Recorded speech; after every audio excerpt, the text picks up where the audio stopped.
It all started with small changes, little things that, at first, I brushed off as normal teenage mood swings.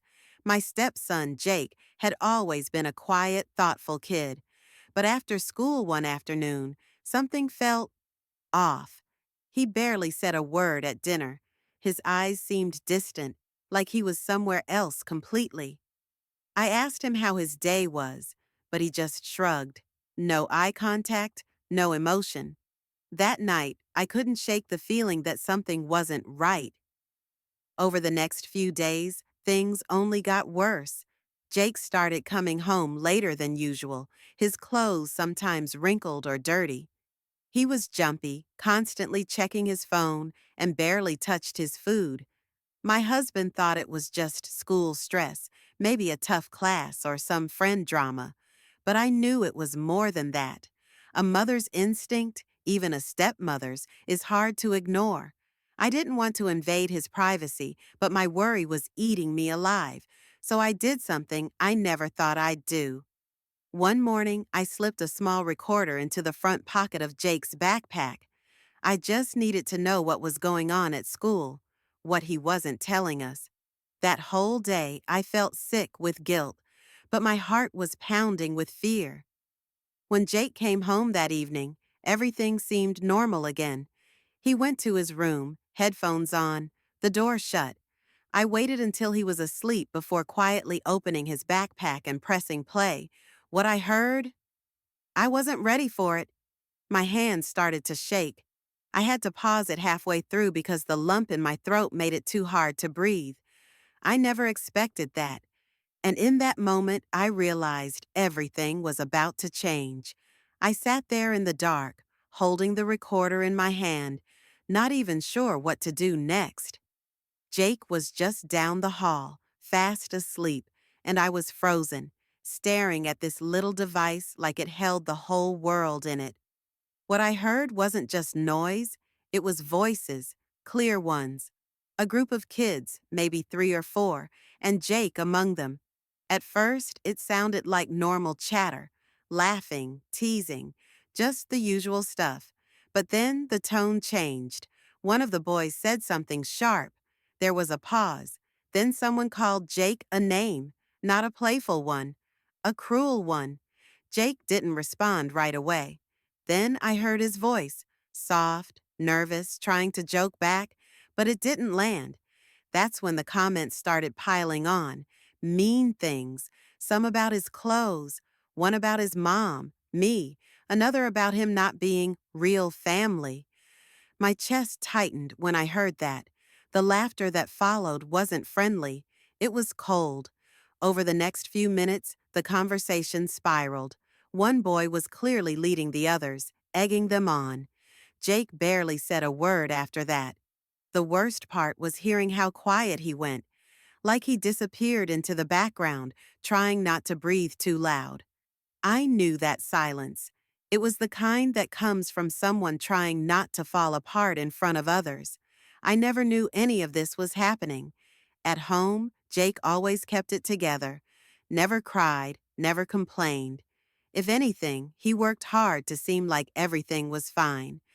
And suddenly, it hit me. This wasn't new. This had been building. All those days he came home quiet. All those dinners he skipped. The nights he stayed up late staring at nothing. It all started to make sense. But it still didn't explain everything. There was something else in that recording. Something in the background I couldn't quite place. A voice. Older, deeper.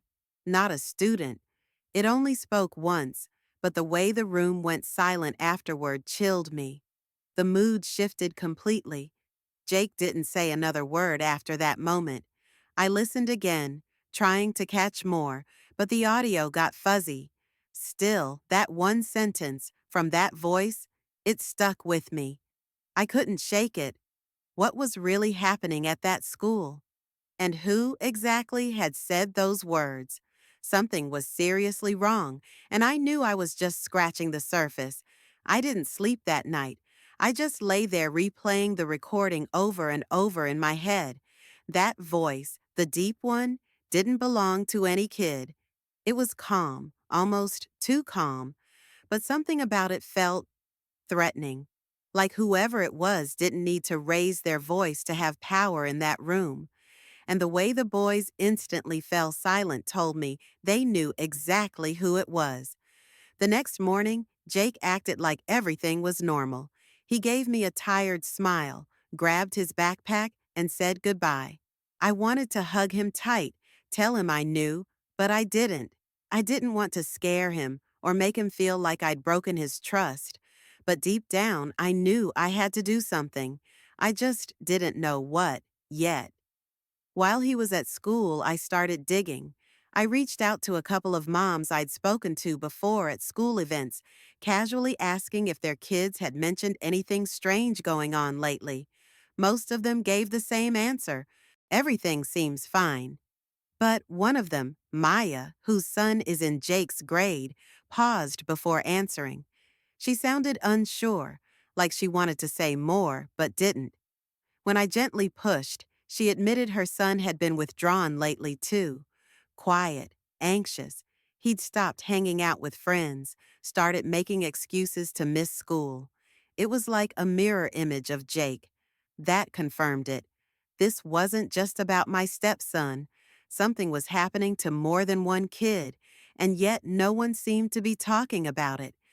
That's when I started to wonder if the school staff even knew. Or worse, what if someone from the school was involved? I thought back to the voice. It didn't sound like a teacher, exactly, but there was authority in it, like someone used to being listened to. A counselor, a coach, maybe even someone on security? I didn't know, but I needed to find out. And soon. That night, I brought it up gently with my husband, but he brushed it off again. He trusted the school, thought I was overreacting. I didn't blame him. It did sound crazy, but I couldn't ignore what I heard. Jake was being hurt, emotionally if not physically. And there was more to this story than he was letting on. I just didn't realize yet how far it would go. By the end of that week, I couldn't take it anymore. I needed answers, and I knew I wasn't going to get them just by sitting at home. I decided to go to the school myself, not as a mother storming in with accusations, but just to observe, to feel the atmosphere. I told the front desk I was there to drop off some papers for Jake. As I waited in the lobby, I saw the kids walking through the halls. Most of them seemed fine, but then I spotted Jake's friend, Daniel, the one Maya had mentioned.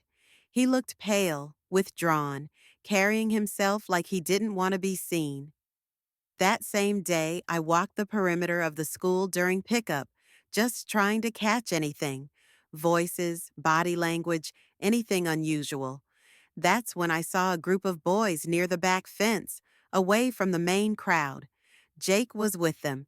One of the boys leaned in close to him, saying something I couldn't hear, and Jake flinched. He didn't say a word, just stood there, eyes on the ground. The others laughed before walking off, leaving him behind. He looked so small in that moment. My heart broke. When we got home, he avoided me again, went straight to his room. I decided I had to check the recorder one more time, just to be sure. I had left it in his bag all week, hoping to catch more clues. This time, the recording started off quiet, just shuffling and classroom chatter. But then I heard that same deep voice again. Closer this time. "You know the rules," it said. "Unless you want things to get worse, you keep your mouth shut." The silence that followed was heavy. Then Jake's voice, barely audible. "Yes, sir. Sir." That word chilled me to the bone. I replayed it again and again. Whoever this was, Jake feared him. And that meant one thing. This was bigger than a few kids being mean. There was someone in authority manipulating or intimidating these students. The kind of thing you read about, but never expect to touch your own family. And just when I thought I couldn't be more shocked, the very last part of the recording picked up something else. A different voice this time. Whispered, almost like a warning. "She's getting too close." That's when I realized someone knew I was listening. I froze. That last line, "She's getting too close," played over and over in my mind. I wasn't just uncovering something dangerous, I was now part of it. Someone knew what I was doing. Someone had either found the recorder or figured out I was behind it. My chest tightened, and suddenly, I wasn't just worried about Jake anymore. I was scared for both of us. The next morning, I kept Jake home from school. I told him he looked pale and maybe needed a break. He didn't argue, just nodded quietly and stayed in his room most of the day. I couldn't stop thinking about that voice. It wasn't the same one that had threatened Jake earlier. This one was softer, younger, and whoever it was, they weren't trying to scare me. They were warning me. That afternoon, I got a call from an unknown number. I didn't answer. A few seconds later, a voicemail popped up. I played it with shaking hands. At first, I only heard static, but then a voice, barely above a whisper. "Stop asking questions. You don't want to make this worse." My skin prickled. My first instinct was to call the police, but what would I even say? That my stepson was being bullied? Someone left a creepy voicemail, and I had a few scratchy recordings from a backpack? Without more proof, it would just sound paranoid. I had to think smarter. I went back to Maya, hoping she'd be willing to talk more openly. This time, she didn't hesitate.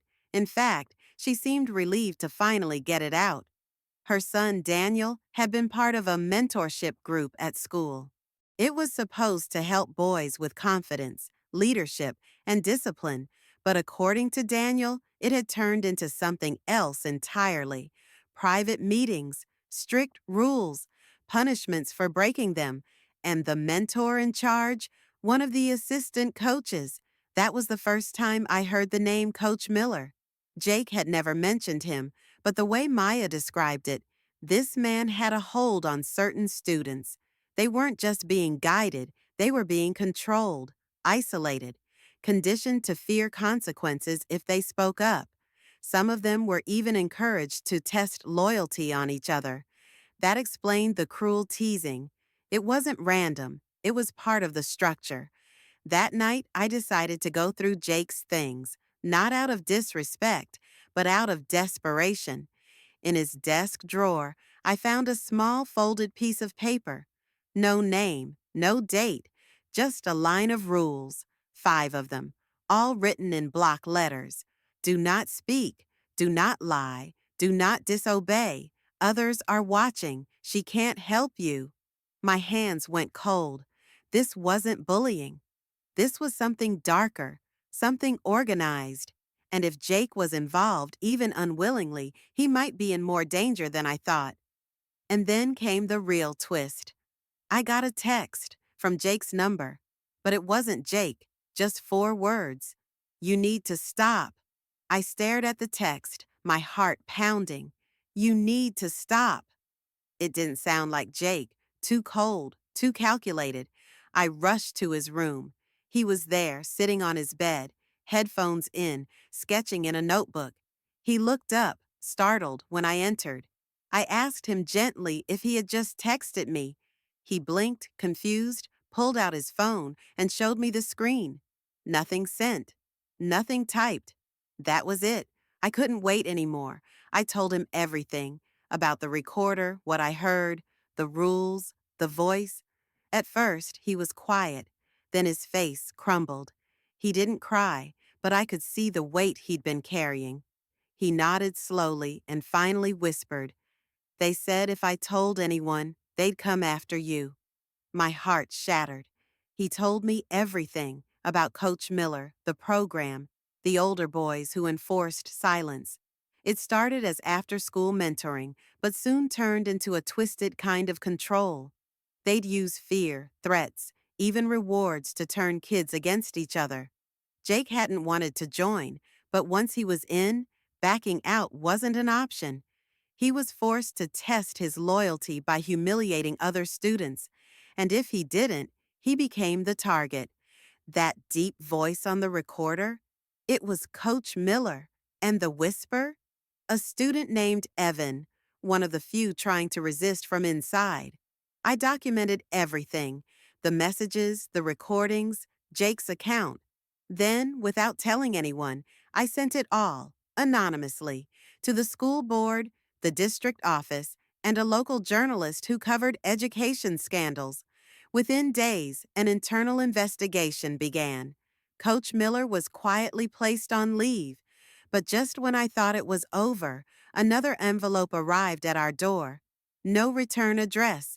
Inside was a photo, me and Jake, leaving the school. Someone had taken it from a distance. On the back, a note.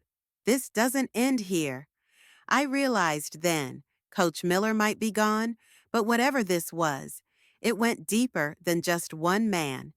I stood on the porch, staring at that photo in my hands, the wind cold against my skin, even though it was a warm afternoon. Jake came up behind me quietly, and when he saw it, his face went pale again. I didn't need to say anything. We both knew what it meant. Someone was still watching. Even with Coach Miller gone, this wasn't completely over. But something inside me had changed. I wasn't scared anymore. I was angry, determined. Whatever this group was, whatever twisted system they had built inside that school, they had underestimated one thing: a parent who refuses to back down. The investigation picked up quickly. Once the school board received everything, more families began coming forward, quietly at first, but once the first story hit the local news, it was like a dam broke. At least 6 students had experienced similar things. Some had tried to speak out before, but were dismissed or ignored. Others were too scared to even tell their own parents. What we thought was just bullying turned out to be a deeply rooted abuse of power, hidden behind mentorship and discipline programs. The key word that kept popping up was control. The school district brought in outside investigators. Coach Miller was officially terminated, and several staff members who turned a blind eye were reassigned or resigned. Jake was offered counseling through the school, but I found someone outside, someone who didn't work under the same system. He's been going every week since. It's slow, but he's opening up more. The nightmares come less often now. He's even started drawing again, not just in black and gray, but in color. That's how I know we're moving in the right direction. Maya and I stayed in touch. Her son Daniel has also started to heal, and a few of the boys who were part of the group have apologized to each other, even to Jake. Some of them were victims too, manipulated into becoming enforcers because they were scared of becoming targets themselves. It's complicated and it hurts, but healing never comes clean or easy. As for the note, the photo, it still bothers me. We never found out who sent it. The police opened a case but didn't uncover anything solid. No fingerprints, no camera footage. It's possible someone who wasn't ready to let go of the power they had tried to scare us. Or maybe it was just someone trying to warn us again, in their own strange way. Either way, it didn't stop us. If anything, it reminded me just how important it is to listen closely when your child goes quiet. Sometimes silence says more than words ever could. Now, months later, Jake is doing better. He still carries the weight of what happened, but he's stronger for it. We're stronger as a family, too. The bond we've built, me, a stepmom who once wasn't sure how to connect with him, and him, a boy who thought he had to handle everything on his own, is unbreakable now. We've learned to trust each other in a way that only comes from facing something dark together. This experience taught me that not everything is what it seems. Schools can look polished and perfect on the outside, but sometimes the real story is hiding in whispers, in shadows, in the way a child lowers their eyes at dinner. The key word here isn't just bullying, it's silence. Silence that protects people who shouldn't be protected. Silence that damages kids who just want to feel safe. So, if you've made it this far in the story and you've ever had a feeling in your gut that something wasn't right with your child, don't ignore it. Ask the hard questions, pay attention to the little changes, and if they won't talk, find a way to listen anyway. Because sometimes the truth is hidden in the quiet moments. I never wanted to be the kind of parent who snooped, who placed a recorder in her stepson's bag. But I'm so glad I did. It led to the truth. It led to safety.